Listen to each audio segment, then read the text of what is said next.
On grandit petit à petit. Bon, là, on voit que début mars, c'est compliqué dans les commerces. Il y a beaucoup d'inquiétudes, moi c'est ce que j'entends quand je rencontre les gens. Mhm. Et donc indéniablement ça se répercute chez les commerçants, les artisans, le monde économique, ça va te perdre. Et si on veut de la diversité, si on veut avoir de la proximité, si on veut avoir du service, etc., si on veut en vivre aussi le tissu économique local. Ouais, d'accord. Moi, je fais partie du BNI depuis 2018. Et il y a le BNI qui sert, et il y a aussi Mickaël, donc le président, groupement Île et Jura. On a besoin des uns des autres. Pour se mettre ensemble, quoi, finalement, pour montrer qu'on est là, puis que les commerçants de proximité existent, Bien et sûr. que c'est important, en fait, d'emmener les gens chez nous, et pas uniquement d'aller dans les grands centres.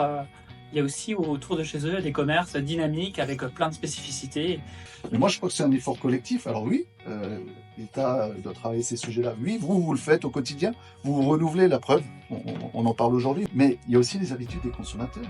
C'est à chacune et à chacun d'avoir à l'esprit que si je veux garder mon commerce de proximité parce que j'en ai besoin à un moment donné, c'est pas juste quand j'en ai besoin qu'il faut qu'il tourne. Notre force et notre faiblesse, c'est la frontière. On a une force qu'on a une clientèle qui a quand même financièrement Un panier moyen. moyen, mais derrière, pour tenir une Les gens, équipe, c'est dur. Les entreprises, à travers, d'ailleurs que ce soit des services publics ou que ce soit dans le privé, il y a une relation de travail qui a changé.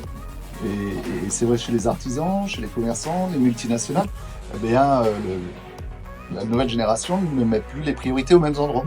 Je pense qu'on a aussi un problème par rapport à ça, sur le fait de vouloir dire ok, bac, BTS, bac plus, etc., etc. Mais il y a aussi tout ce qui est manuel. Et l'un n'empêche pas l'autre d'ailleurs. Et pas donner des espoirs à des jeunes qui veulent faire de l'apprentissage sur des métiers qui sont bouchés derrière. Et de l'autre côté, il y a des métiers où il y a de la demande et on fait venir des Anglais, des Australiens qui viennent répondre à ce marché. Je trouve que là-dessus, on prend du retard. Et c'est dommage.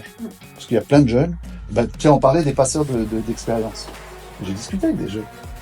Et ils ont découvert, ils ont vu. Donc ce sont des expériences, en tous les cas, des moments importants où ils peuvent se rendre compte et en tous les cas prendre une voie qui leur plaît plus que celle laquelle on leur fait croire que c'est celle-là qu'ils doivent faire.